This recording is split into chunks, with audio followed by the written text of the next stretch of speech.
Barko ng Pilipinas na BRP Teresa Magbanwa, usap-usapan ngayon sa China, kung saan ay inilarawan mula sa ilang website ng China ang plano ng China Coast Guard at PLA Navy, kabilang na ang Chinese Maritime Militia, na hilahin ang barko ng Pilipinas mula sa pananatili nito sa Sabina Shoal simula pa noong April taong kasalukuyan.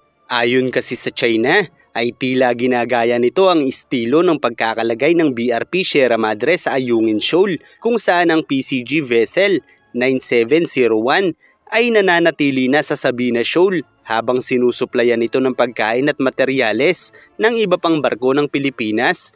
Kaya naman nagpadala na umano ang China ng isang espesyal na tugboat na may kakayahang mag-tow sa dagat, at ito umano ang Nanhai GU 116 na nilagyan ng kumpletong mga pasilidad sa paghila, at ang power system na output power umano nito ay napakalakas.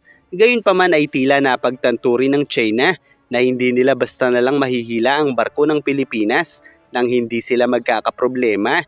Kaya't base sa kanilang pahayag ay nagpaplano sila kung papaano mahihila ng barko ng China ang BRP Teresa Magbanwa, dahil malinaw umano sa kanilang kaalaman na ang paglalagay ng tali sa barko ng Pilipinas ay maaaring mag-udyok sa mga tauhan nito na lumaban sa mga tauhan ng barko ng China, at malaki umano ang posibilidad na mayroong mga sandata sa loob ng barko ng Pilipinas, kung kaya't base sa kanilang pahayag ay kinakailangan nilang maging handa sa pagtugon sa mga banta at gumawa ng psikolohikal na pagpaplano sa pamamagitan ng unti-unting pananambang ng Chinese Maritime Militia sa paligid nito, habang nakasuporta ang PLA Navy, at sa pamamagitan lamang umano ng psychological warfare na ito ay maaari nang makalapit ang kanilang barko na hihila sa barkong ito palabas ng Sabina Shoal. At sa pagkakataong mahila umano nila ang barko ng Pilipinas sa sapat na distansya malayo sa Sabina, ay pananatilihin na nila ang mas mahigpit na pagbabantay sa lugar upang hindi na muli pang makabalik ang barko ng Pilipinas. Sa madaling salita, bagamat ito ay usap-usapan pa lang sa China, ay malinaw na ito talaga ang plano ng mga komunista. Kaya't kakailanganing maging handa ang Philippine Coast Guard sa planong ito ng China, dahil malinaw naman na nasa atin ang lahat ng karapatan upang protektahan ang ating barko mula sa China. Kaya't marapat lang na ipakita ng ating Coast Guard na nakahanda silang pabagsakin ang sino mang magtatangkang hilahin o sampahan ng kanilang barko, dahil kung magpapakita sila ng takot sa psychological warfare na ito ng China, ay tiyak na mahihila talaga nito ang barko nila.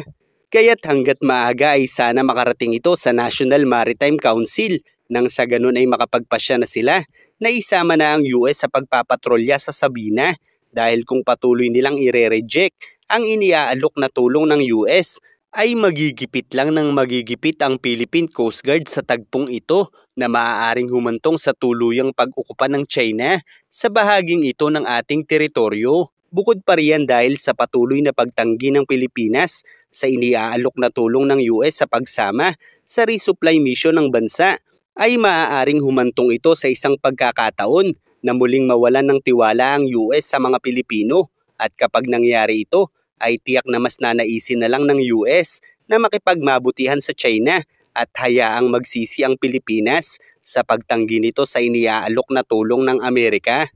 Kaya't sana naman ay gumawa na ng aksyon ang konsehong ito na siyang may kapangyarihan sa huling pagpapasya para sa mga hakbang sa pagtatanggol sa ating teritoryo, dahil gaano man katapang ang mga Pilipino, kung wala naman tayong sapat na kagamitan laban sa mga Chino, ay mauubos lang ang ating mga barko. Kaya't huwag na sanang magmalaki pa ang konsehong ito at tanggapin na ang paulit-ulit na iniaalok na tulong ng mga Amerikano. Sa pagkakataong ito kasi na mas tumitindi ang agresyon ng China, ay magiging makatarungan na ang pagsama ng US sa resupply mission ng bansa sa pagpapahayag ng layuning nais nitong matiyak ang kapayapaan sa rehiyon.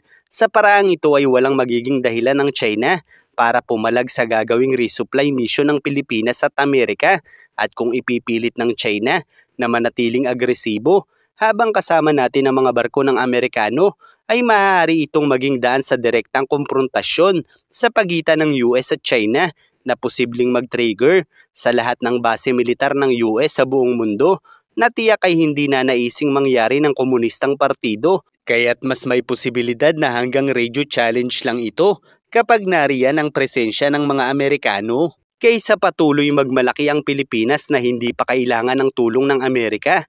Gayong alam naman nating mapapahamak lang ng walang kalaban-laban ang ating mga frontliners sa dami ng barko ng China. At sa tinagal-tagal at dinami-dami ng agresyon ng China na naipakita na natin sa buong mundo, ay tiyak na sapat na ito para malagay ng husto sa alanganin ang China kung patuloy silang lilikha ng gulo. Kaya't kailangan na nating isama ang US sa mga misyon sa ating mga teritoryo nang sa ganon ay mag-level up naman ang transparensiyang ginagawa ng ating gobyerno. Kung puro transparensiya lamang kasi ang gagawin ng ating gobyerno, ay mauubos lang ang ating mga barko.